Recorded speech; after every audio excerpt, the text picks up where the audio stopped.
السلام عليكم ومرحبا بكم من جديد على قناتكم حلو مالح. كنتمنى تكونوا بخير وعلى خير.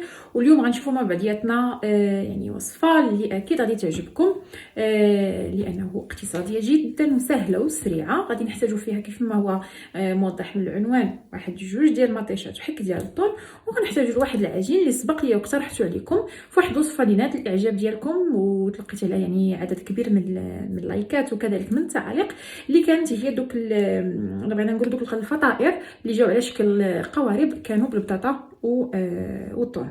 نبداو على بركه الله نتعرفوا مع بعضياتنا على طريقه تحضير هاد الشهيوه هادي.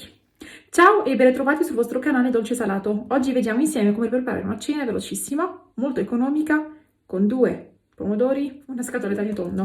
Giustamente avremo bisogno anche di una base, di un impasto facilissimo, fatto di ingredienti trovabili tranquillamente a casa, quindi non perdiamo tempo, passiamo subito a vedere la ricetta. غنبداو على بركه الله. اول حاجه بالخميره كندير لها واحد التحضير مسبق اولي اللي هو تنخلطوها مع السكر. فهنا عندي 7 غرام د الخميره الجافه، ما يعادل واحد المعلقه كبيره عامره، معلقه كبيره ديال السكر، وغندير معاهم الماء القياس باش نخلطهم.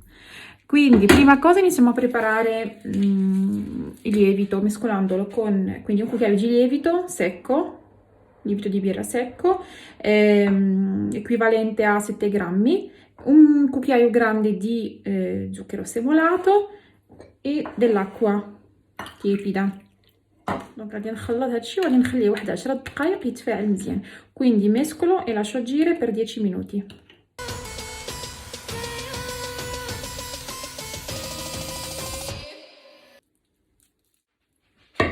Adesso passiamo intanto a mettere insieme gli altri ingredienti.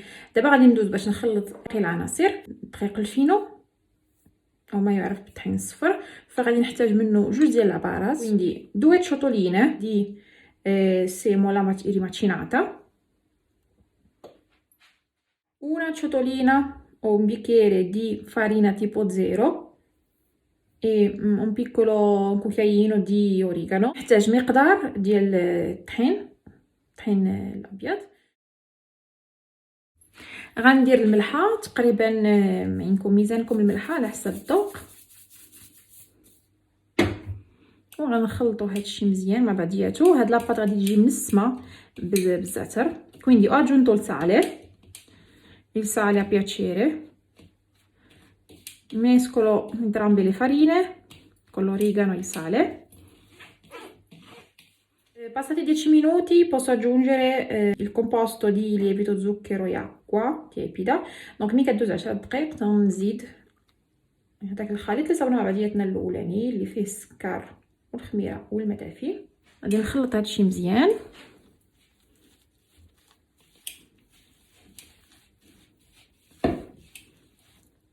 وغادا نزيد poi aggiungo circa 2 cucchiai olio di oliva. من بعد غادي نزيد 2 معلقات ديال زيت البلديه.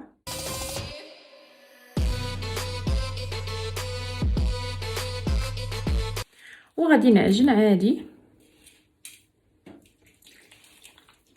حتى نجمع عندي العجينه.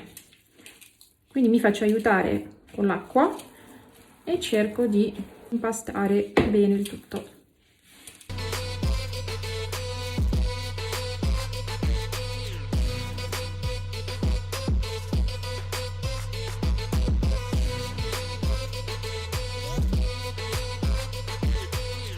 دونك كيف ما كتشوفوا تنعجنوها خفيفه بحال هكا تتجي.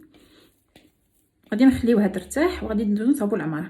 Quindi cerchiamo di ottenere un impasto così, cioè proprio bello elastico, che non sia troppo duro. Poi lo facciamo riposare il tempo di preparare il ripieno.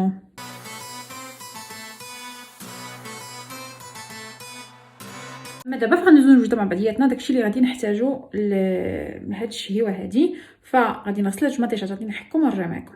Quindi adesso passiamo a preparare la farcia. Quindi lavo, grattuggio questi 2 pomodori e ci ritroviamo. Andiamo ad aggiungere sopra i nostri 2 pomodori 3 cucchiai d'olio di oliva, bir معدات مع كيس البلديه، غير صالح، غندير المليحه على حسب الذوق بطبيعه الحال المليحه،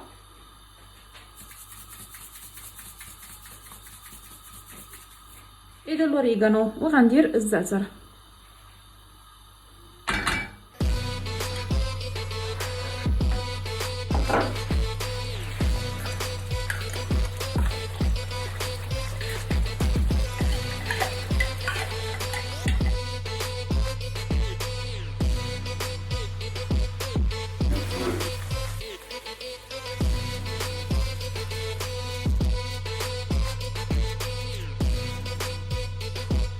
Recuperiamo il nostro impasto bello riposato.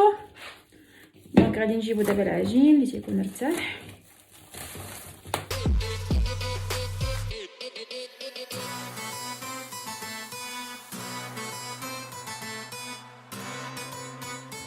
دونك دابا غادي نحتاجو المدلك، وغنحتاجو كذلك هاد القطعه الجراره، القطعه اللي كنقطعو بها البيتزا.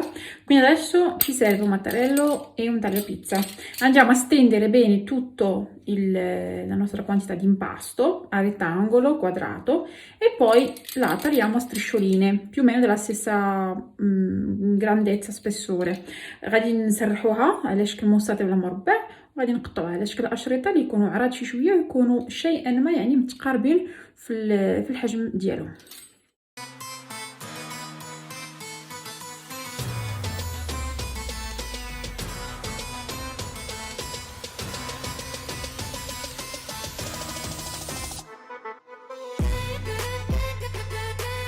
Quindi fatto questo vado a stendere un po' di pomodoro, uno strato di mozzarella, quindi giardini di mozzarella, un po' di tonno, poi vado a chiudere. La chiusura è molto importante in questa tappa, quindi mi fermerò nel momento della chiusura. quindi دابا غادي ندير مطيشه وغادي ندير الفرماج وغندير الطون، ومن بعد غادي نسدهم وغنرجع معكم ونتوقف في الطريقه ديال السدان باش نشرحها لكم بشويه.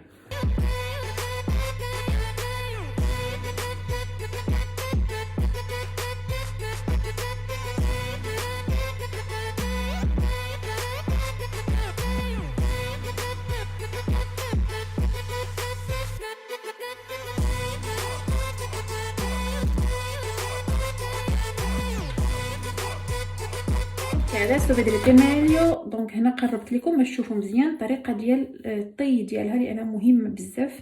دونك اشنو غادي ندير؟ اول حاجه هاد الجنيبات اللي هنا quindi guardate bene adesso come vado a chiuderla.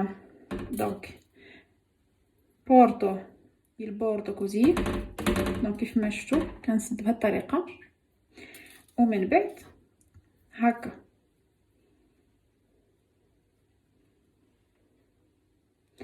غادي نخلي واحد شويه محلول وغنمشي نسد عاوتاني così. e poi questa parte نديرلا بحال هكا e poi così e voilà.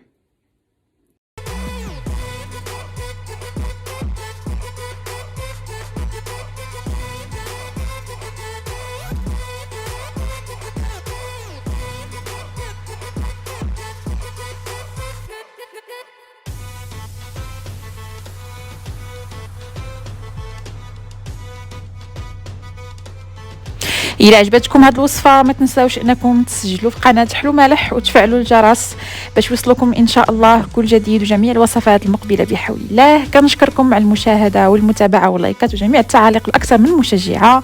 خليتكم على خير في امان الله. Se non l'avete ancora fatto iscrivetevi al canale e attivate la campanella per ricevere sempre una notifica quando posto una nuova video ricetta. Vi ringrazio come sempre per la visione, per i commenti, per i like. Ciao e a presto!